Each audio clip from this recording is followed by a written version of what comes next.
When Sabrina González Pasterski was 12 years old, she began to build an airplane, literally constructing it with her own hands. Born in Chicago in 1993 to a mother of Cuban descent, her early years were grounded in the tangible, hands-on work of a machine shop. By 16, she took the craft she had constructed with her own hands and successfully piloted it completely solo. This phase of her life was defined by a total command of physical mechanics, understanding exactly how three-dimensional objects interact with the air and the earth. That mechanical intuition carried her to the Massachusetts Institute of Technology, where she transitioned from building hardware to studying the abstract laws of physics. Her academic work soon took her to Harvard University, moving deeper into the search for a unified theory of the cosmos. At this level, she encountered a persistent friction in modern physics.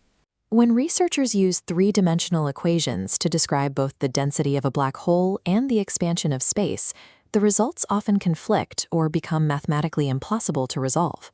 To bypass these contradictions, some physicists have turned to a radical mathematical shortcut, treating our 3D world as if it were a lower-dimensional structure. For Pasterski, this meant moving past the pilot's view of physical space to investigate if our three dimensions are an elaborate projection. This line of inquiry centers on the holographic principle.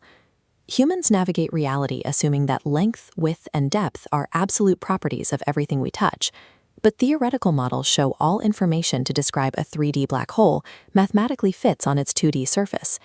Scaling this math to the entire universe shifts our perspective.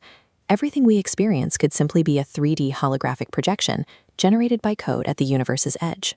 If true, the immense depth of the night sky would be a physical effect masking a mathematically flat reality. Today, Pasterski leads the Celestial Holography Initiative at the Perimeter Institute for Theoretical Physics in Canada. Her research is considered seminal because she is developing the mathematics to apply this holographic logic to a universe that is not expanding at an accelerated rate. The importance of her work is reflected in its reception. Her early publications on these topics were cited by Stephen Hawking. Beyond theory, her framework is being used to generate new, specific predictions for how gravitational waves behave as they travel through the cosmos. For Pasterski, this research acts as a simplifying lens, aiming to find an elegant, two-dimensional order within the chaotic noise of 3D cosmology. While it sounds a bit like science fiction, celestial holography proposes that the data for our entire reality is stored at the distant reaches of the cosmos. Proving this would suggest that the laws of nature are much simpler and more unified than our current human models can account for. It's a striking evolution. The same curiosity that led a 12-year-old to assemble aluminum parts to fly through the sky now drives a physicist to build mathematical models of that sky's deepest architecture. Her journey indicates that solving the most persistent mysteries of our reality may require looking past the three dimensions we take for granted.